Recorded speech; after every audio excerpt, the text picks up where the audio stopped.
Imagine for a second walking into a psychiatrist's office because you are just absolutely terrified. Right. Like over the last few weeks, you've started feeling this intense vibrating electrical current shooting straight up your spine. Your heart is racing. You're having these spontaneous, overwhelming visions of light, and you're oscillating wildly between this sense of cosmic terror and like completely unreasonable ecstatic bliss. Yeah, which is terrifying if you don't know what's happening. Exactly. So the doctor listens to you for maybe 5 minutes, nods very gravely, pulls out the DSM-5, and diagnoses you with a severe psychotic break. Probably schizophrenia. Right. And they hand you a prescription for heavy antipsychotics and basically tell you your brain chemistry is just misfiring.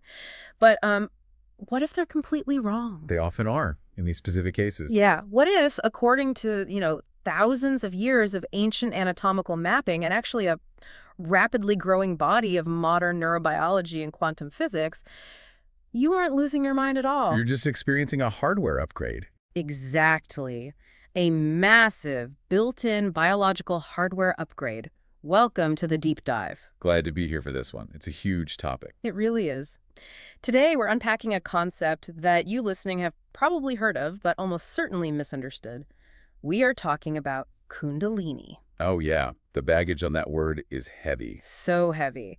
I want to say right off the bat, if the word Kundalini immediately makes you picture, I don't know, esoteric mysticism or crystal shops or... Wild cults from the 1970s. Yes, or maybe it even sparks a bit of intense fear because of some terrifying forum posts you've read late at night, you are absolutely not alone. The term has basically been hijacked. It's been entirely co-opted by pop spirituality. Right, stripped of all its rigorous empirical science. Yeah, it carries an enormous amount of New Age debris. So our mission today, our absolute mission for this deep dive, is to cut through that debris. We are going to demystify this ancient concept by cross-referencing a truly massive stack of sources. And we have quite the stack. We really do. We're looking at ancient tantric manuals, the first-hand clinical accounts of practitioners like Gopi Krishna, Yogi Bhajan's highly systematized teachings, and we're putting them right alongside the heavyweights of modern thought. Right, like Carl Jung's 1932 clinical seminars. Exactly, plus cutting-edge neuroanatomy and even a quantum biology. Okay. The goal here is to map human potential. To take Kundalini completely out of the realm of metaphor. Yes, we are looking at it as a latent biological, bioelectrical, and physical mechanism designed for human evolution. And I just want to ground this for you listening. Because I know jumping from ancient Sanskrit poetry to Chinese alchemy to macroscopic quantum coherence sounds, well, exhausting. It sounds like a lot. It is a lot, but you don't need to be a yogi in a cave to understand this. We are rooting this in your literal anatomy. By the end of this deep dive, you will understand your own nervous system in a completely new, empowering light. So let's start with the anatomy. Let's look at the foundational imagery that pops up in almost every historical text on this subject. The myth meets the meat, basically. Right. When you read the Upanishads or the Hatha Yoga Pradipika, Kundalini is always introduced with this incredibly specific, vivid visual. It's a sleeping serpent. Coiled exactly 3.5 times. Yes. Sitting dormant at the very base of the spine, in the perineum area, which they call the Muladhara, or the root chakra. The serpent power. It's the most enduring symbol in all the literature. And as an analogy, it's great. I kind of think of it like an evolutionary zip file, Yeah. just waiting to be extracted on a hard drive. That's a really good way to frame it. But I have to push back immediately because if a spinal surgeon takes a scalpel and opens up the exact base of your spine... They don't find a snake. Exactly. There is no glowing reptile in the pelvic floor. It's just bone, fascia, connective tissue, and nerves. So biologically speaking, what is actually sitting down there? It's the most critical question. Because the ancients weren't just inventing fairy tales. They were phenomenal anatomists working without fMRI machines. Right. They had to feel it from the inside. Precisely. If you strip away the poetic language, the texts are describing a highly concentrated biological substance, a potent bioelectrical potential. Inside the cerebrospinal system, right? Yes. And that oddly specific detail you mentioned, the serpent coiled exactly 3.5 times. Yeah, why 3.5? The anatomical literature points out that this correlates with stunning precision to the functioning of the vagus nerve. Wait, the vagus nerve, like the wanderer nerve? That's the one. Cranial nerve X. It's the longest, most complex nerve in the autonomic nervous system. So the one that controls the parasympathetic nervous system. Exactly. It originates in the brainstem, in the medulla oblongata, wanders down through the neck, the thorax, and branches deeply into the abdomen. Innervating the heart, the lungs, the digestive tract. Right. And anatomically, how it interfaces with the enteric nervous system and the base of the spinal cord mimics that exact 3.5 coil structure. It essentially wraps and anchors itself around the lower viscera. Wow. So they weren't hallucinating a literal snake. They were deeply feeling the visceral pathways of the vagus nerve. And using the language of their time, serpents and coils, to describe actual neuroanatomy. That makes total sense.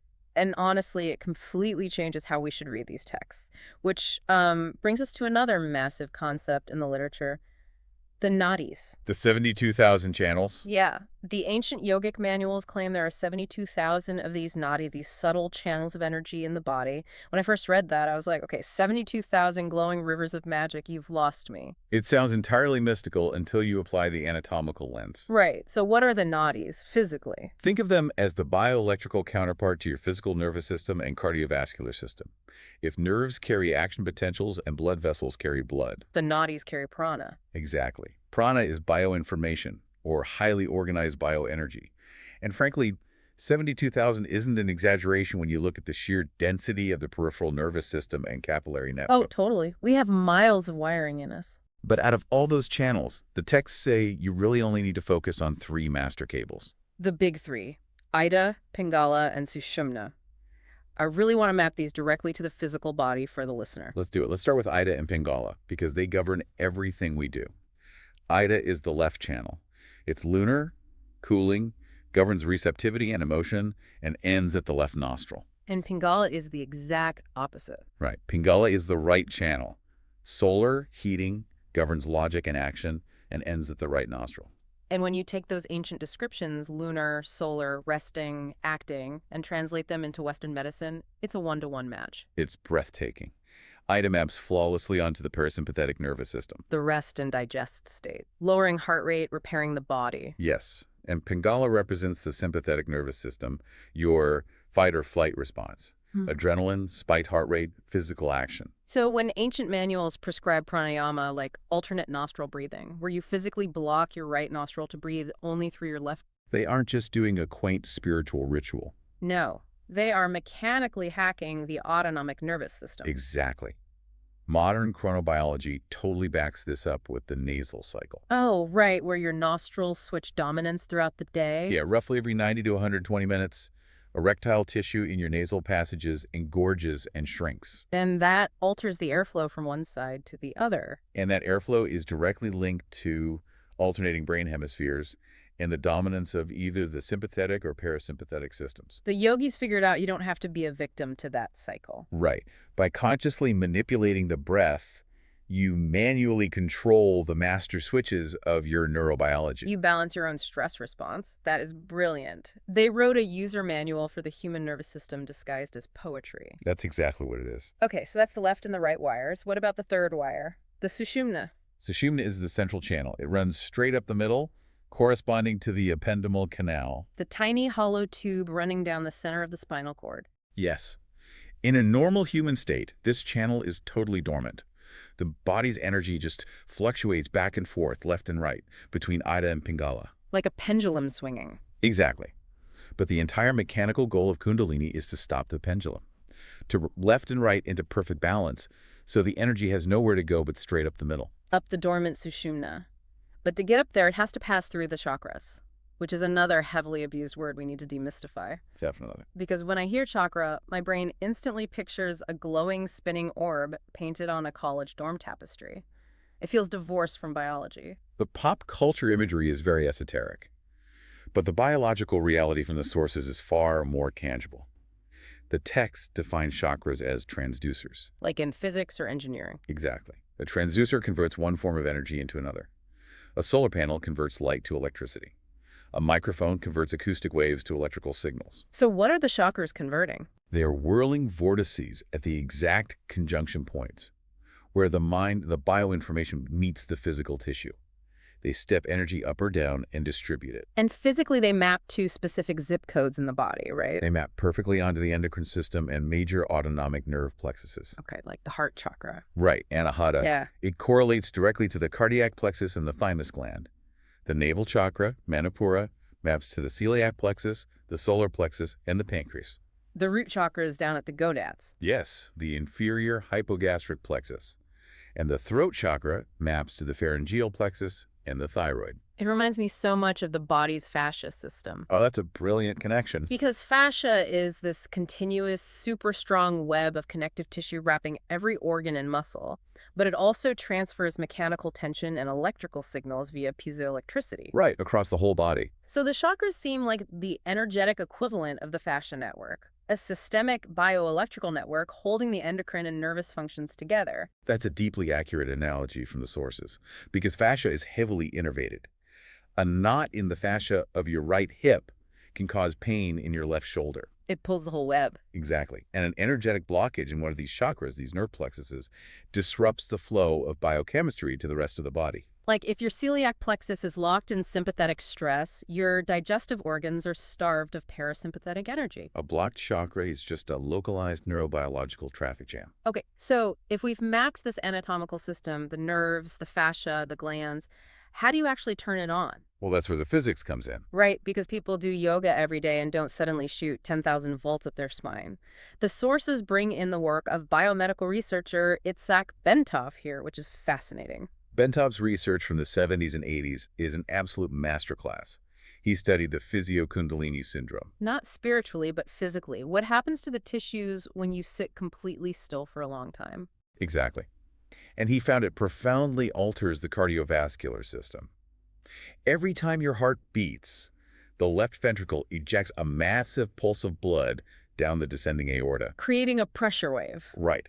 That wave hits the bifurcation where the aorta splits into your legs, and a portion of that wave bounces back upward. Like water hitting a wall in a pipe and echoing back. Yes. Normally, your heart rate is irregular, so these waves just cancel out. But in deep, highly disciplined meditation, the breath slows, and the heart hits a specific, steady rhythm. And the descending wave perfectly coincides with the rebound wave. Which creates a standing wave in the aorta. I love the standing wave analogy. It's like holding a jump rope tied to a doorknob, right? Exactly. If you shake it randomly, it's just chaotic ripples. But at one precise frequency, the wave bounces back and aligns perfectly.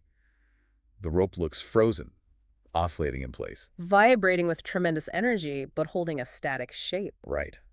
Bentov found the meditator's entire cardiovascular system turns into a resonant oscillator. The aorta acts like a vibrating guitar string. And because everything is connected by that fascial web we talked about, that immense rhythmic vibration transfers straight up the spine to the skull. Where it causes a physical acoustic resonance in the cerebrospinal fluid. The fluid encasing the brain? Precisely. The skull is a closed container. This acoustic standing wave hits the fluid and creates a rhythmic pressure wave that mechanically stimulates the ventricles of the brain. The brain is getting massaged by acoustic frequencies from the heart. Yes. And brain tissue is mechanosensitive.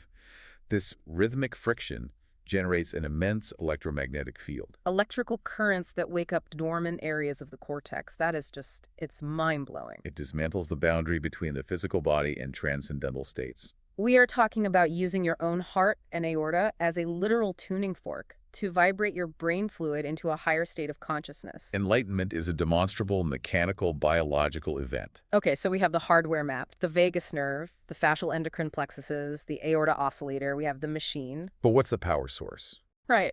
A perfectly built Ferrari just sits in the garage without a spark.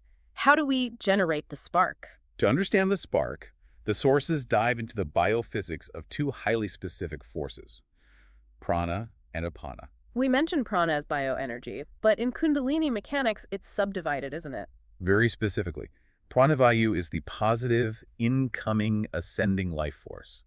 It's located above the navel, centering in the chest. Governing inspiration, taking things in, upward movement. Exactly. And the counterforce is apanavayu. It's the exact opposite. The negative descending force. Located below the navel, deep in the pelvis, it governs excretion, letting go, downward movement. So prana goes up and in, apana goes down and out. It sounds literally exactly like the positive and negative terminals of a car battery. Or the poles of an electrical circuit driving electron flow. That's precisely how yogic science treats them. Bioelectrical polarities. In a normal person, they just do their jobs independently. Right, but the entire secret mechanical goal of Kundalini Yoga is to violently force these two opposite energies to mix. It's like taking jumper cables, attaching them to the battery, and intentionally touching the red and black clamps together to create a massive spark. Yes, and physically, you do that using tools called bandas. Which are hydraulic locks, right? Like mula bandha at the root. Exactly. Banda means to bind or lock. You intensely contract the muscular and fascial floor of the pelvis, the perineum. You seal the bottom of the torso. Locking the exit door. By doing that, you force the dense, downward-flowing negative apana to reverse course and move upward. While using pressurized breathing to push the upward-flowing positive prana downward? Right. You trap them, you increase intra-abdominal pressure, and these forces crash into each other right at the navel center, the solar plexus. And the texts say that collision generates intense heat. Tapas. Not a fever heat, but a psychic, bioelectrical friction. And this heat is what drops down and finally wakes the sleeping Kundalini. The spark from the jumper cables. The energy gets intensely heated, straightens up, and shoots violently up the Sushumna central channel. Like plugging a tungsten filament into a 220-volt power source. The resistance creates heat, and the whole central nervous system just illuminates. It's phenomenal. And what's validating is that this architecture isn't exclusively Indian. Yes. Yeah. The sources map this perfectly onto Chinese Qigong and internal alchemy. It's identical. Exactly the same bioelectrical reality, just different metaphors. Yeah. Chinese qi is the exact same as prana. And instead of prana and apana, Taoist alchemists talk about kan and li. Water and fire. Yeah. Kan is the water element, the lower body, downward energy. Li is fire, the heart, upward energy. Normally, fire burns up, water flows down, they separate. But the alchemist reverses this, places the water above the fire. The fire boils the water, creating steam. Which is exactly the psychic tapas hate we just described. Right. And traditional Chinese medicine maps the triple heater meridian perfectly to this. The lower heater is apana, the middle is samana, the navel collision, and the upper is prana. And the energetic pathways. Acupuncture's governor vessel runs straight up the spine to the head. It's a precise anatomical match for the Sushumna. And the conception vessel runs down the front. That's the microcosmic orbit. The exact same circuit used in advanced Kundalini Kriyas. It sounds so much like the Chinese alchemical goal of generating an immortal fetus. Which is a brilliant metaphor for neuroplasticity. You mix the polarities, water and fire, prana and apana, and birth a new energetic structure. A consciousness no longer bound by primitive survival instincts. It proves people across centuries were independently reverse engineering the exact same nervous system technology. Finding the same dials on the same machine. But let's bring this into the 21st century.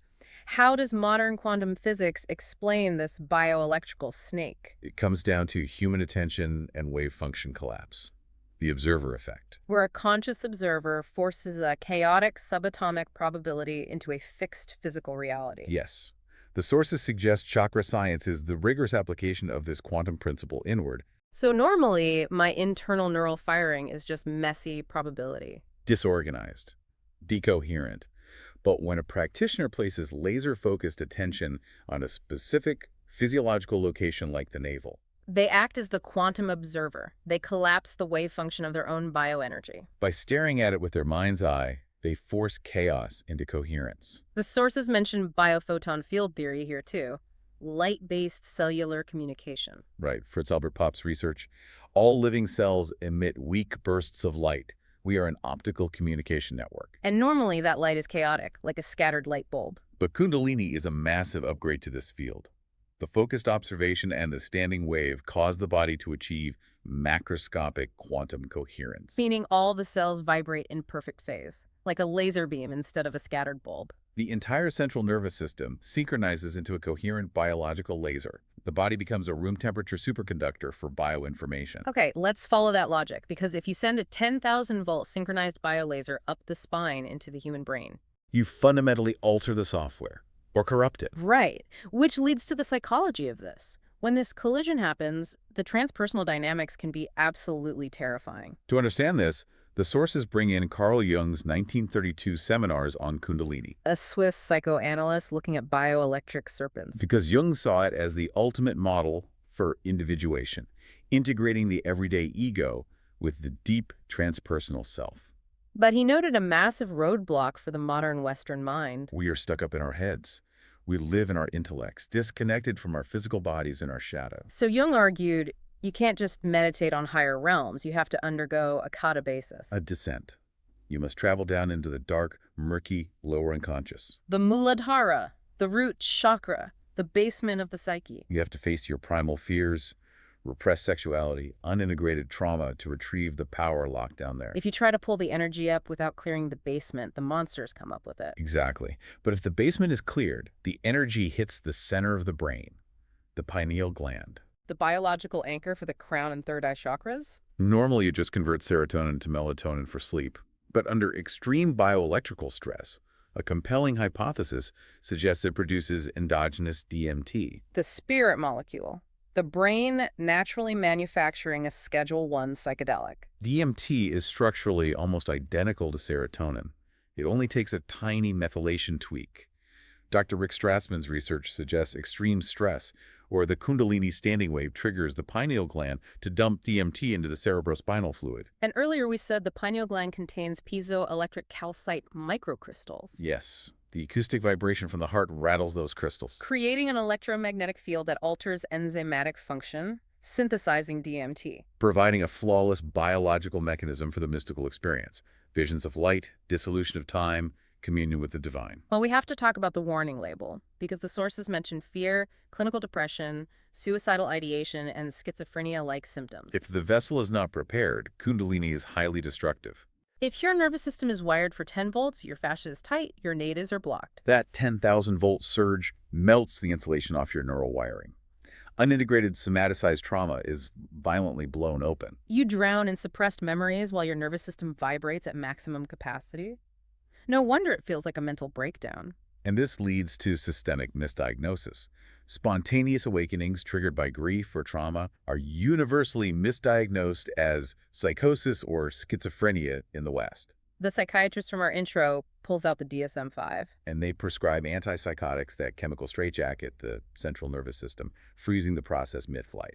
Transpersonal psychologists like Stanislav Grof say they actually need psychoeducation and grounding, not suppression. Right. They need heavy foods, physical labor to distribute the charge, and support to integrate the transpersonal data. It's a profound failure of our medical paradigm. Okay, we need to synthesize this. We've covered natus, polyvagal theory, standing waves, quantum coherence, Jung, DMT. A vast array of disciplines. What is the singular truth binding all these sources? The absolute consensus is that the human body contains a latent, staggering evolutionary mechanism, built-in hardware. And when triggered, it completely rewires the brain to perceive reality differently. The end game is a permanent expansion, spontaneous creativity, profound intuition, and the visceral loss of the illusion of separateness. The most profound psychological shift possible. You literally, neurologically realize you are an inseparable piece of the universe. The sources call it unreasonable happiness, and for you listening, the practical application is empowering. You don't have to move to an ashram. You already own the machinery. You are in the driver's seat. Knowing your body has these dials gives you agency, and the master dial is the breath. Pranayama.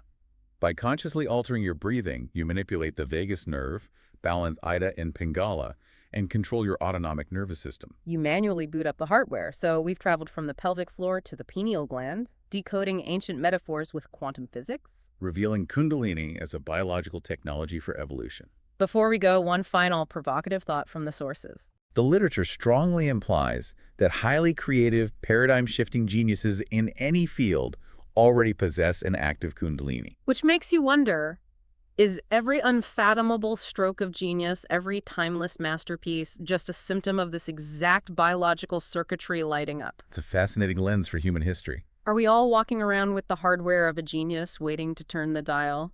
Thank you for joining us on this deep dive. Keep questioning, keep learning, and as you go about your day, pay very close attention to your next breath.